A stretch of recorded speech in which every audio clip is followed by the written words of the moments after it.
সারা পৃথিবীতে মুসলমানরা যে পিছায় পড়লো এইটার সবচাইতে বড় তিনটা কারণ আছে, সবচেয়ে বড় তিনটা কারণ প্রফেসর মুক্তার আহমেদ স্যার কিন্তু বলে গেছেন, আমি জাস্ট একটু খেয়াল করাই দেই। নাম্বার ওয়ান হচ্ছে আমরা দুনিয়াতেও যে সেরা হইতে পারি এই চিন্তাটা আমাদের মধ্যে নাই। আমাদের মধ্যে একটা চিন্তা আসছে যে না, দুনিয়া যদি আমি সেরা হই তাহলে আমি আখেরাতে বোধহয় আমাদের কমতি পড়বে। নো, দুনিয়া আমি সেরা হইতে পারি, আখেরাতেও আমি সেরা হইতে পারি। দুনিয়ায় সেরা হওয়ার জন্য যেই গাইডলাইনগুলো দিয়েছে আল্লাহ, সেগুলো যদি আমি ফলো করি তাহলে দুনিয়াতেও নাম্বার ওয়ান হবো, আখেরাতেও নাম্বার ওয়ান হবো। কিন্তু সমস্যাটা কোন জায়গায় সেটা বলি। আমরা 5 ওয়াক্ত নামাজ পড়ি, কিন্তু নামাজের পরে যে আল্লাহ বলছে যে তুমি তোমার রিজিক অন্বেষণে বেড়ায় যাও, কাজ করো, এই কাজটা করি না। তার মানে নামাজ পড়লাম কিন্তু তারপরের অংশটা অর্ধেক মানলাম অর্ধেক মানলাম না। এই কারণে দেখা যাচ্ছে যে ঠিক আছে নামাজ পড়তেছি, নামাজের পরের যে কাজটা সেটা না করার কারণে দেখা যাচ্ছে যেই কাজে যে সেরা হওয়ার কথা ছিল সেটা আমরা হইতে পারিনি। এটা নাম্বার ওয়ান। নাম্বার টু কি, আমরা লিডার ঠিকভাবে তৈরি করতে পারি নাই। লিডার মুহাম্মদ সাল্লাল্লাহু আলাইহি ওয়াসাল্লাম ছিল শ্রেষ্ঠ লিডার, এই জন্য ওই সময়ের জামানাটা ছিল সবচেয়ে সেরা। আর আমরা এখন যে লিডারগুলো পাইছি তারা আমাদেরকে ঠিক রাস্তায় যাওয়ার জন্য যেইভাবে আমাদেরকে কাজ করতে করা উচিত সেই অনুযায়ী কোনো রকমের সাজেশন দেয় না। তারা শিখায় দেয় যে তুমি হচ্ছ খুবই দাস, খুবই নিচু স্তরের, খুবই নিম্ন শ্রেণীর। আচ্ছা, আপনারা এই যে মেট্রো রেলে উঠছেন না, আপনি দেখেন মেট্রো রেলগুলো যে অনুযায়ী বানানো হয়েছে আলহামদুলিল্লাহ ভালো জিনিস। এই রেলের যে বগিগুলো এগুলো যদি আরো বড় করে বানানো যাইতো, প্রত্যেকে কিন্তু বসে আরাম করে যাইতে পারতো। কিন্তু এমনভাবে বানানো হয়েছে কিছু লোক বসতে পারবে, অনেকেই দাঁড়ায়, ঠেলাঠেলি করে পাশাপাশি করে যায়, ঠিক না? এবং অনেক মানুষজনও বলে যে না, আমাদের দেশে এত লোক কেমন করে সুবিধা দিবে। আপনি শুনলে অবাক হবেন, সবচেয়ে বেশি লোক যে জায়গায় আছে সেইখানে সবচেয়ে বেশি সুবিধা দেওয়া সম্ভব। তার মানে ঢাকা শহরের লোক সবচেয়ে বেশি, ঢাকা শহরের সবচেয়ে বেশি সুবিধা দেওয়া সম্ভব। কি কারণে? কারণ যত বেশি লোক হয় তত প্রত্যেকের কাছ থেকে অল্প অল্প টাকা নিলে হিউজ পরিমাণ টাকা হয়।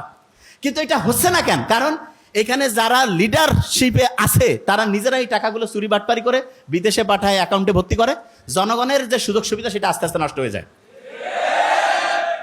এইখানে যারা আমরা আছি, 1 নাম্বার হচ্ছে ইসলামের মূল কাজের সাথে পরের অংশটা যোগ করা, আর 2 নাম্বার যেটা ঠিক লিডারশিপ তৈরি করা। প্রত্যেকের দায়িত্ব ঠিক লিডারকে সামনে আনা। আমরা কি এটা কাজ করি? করি না। আমরা কি মনে করি যে লিডার ঠিক আনতে গেলে আমাদের রাজনীতি করতে হবে? আচ্ছা, আপনি আমাকে বলেন, মুহাম্মদ সাল্লাল্লাহু আলাইহি ওয়াসাল্লাম কি দুনিয়ার শ্রেষ্ঠ রাজনীতিবিদ ছিলেন কি ছিলেন না? ছিলেন। উনি যদি রাজনীতি করে অসাধারণত্ব অর্জন করতে পারেন, তাহলে যেই লোকগুলো ভালো আছে তারা যদি রাজনীতিতে আসে তাহলে কি দেশ সবচেয়ে ভালো চলবে না খারাপ চলবে? আচ্ছা, আমি একটা জিনিস বলি, দেশ যারা পরিচালনা করে আমরা বেশিরভাগ জন দেখি না যে চোর, বাটপার, গুন্ডা। আপনি চিন্তা করেন তো, আপনি জাস্ট চিন্তা করেন যে প্রফেসর মুক্তার আহমেদ স্যার যদি একটা এলাকার পরিচালনার দায়িত্বে থাকতেন, উনি কি 1 টাকা চুরি করবেন? কি আসতে করছেন মানে কি সন্দেহ আছে? 1 টাকা চুরি করতেন? আমরা এটা জানি না।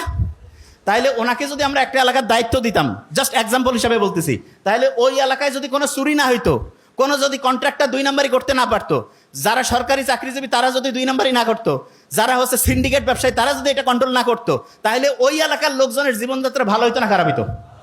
ভালো। আমরা মূল জায়গাটায় হাত দেই নাই। মূল জায়গাটা কোনটা? সৎ লিডার দরকার। সৎ লিডার হইলে প্রত্যেকের লাভ হবে, প্রত্যেকের। আচ্ছা, আপনি কি জানেন যে গোটা বাংলাদেশটা একটা ফ্যামিলির মতো? কিসের মতো?